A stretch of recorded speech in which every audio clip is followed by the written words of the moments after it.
এবং আপনারা বক্তব্য শোনার পরে আমার বক্তব্য দেওয়ার মতো আর কোনো সুযোগ নেই। শুধু এইটুকু বলবো, গত 17 বছর আপনাদের সাথে সুখে দুঃখে সবসময় ছিলাম।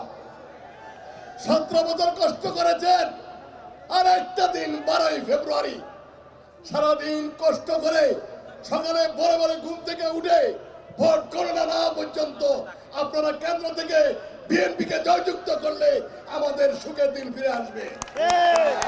যদি সেই দিন আপনারা ভুল করেন তাহলে আরো অনেক দিন আপনাদেরকে বলতে হবে।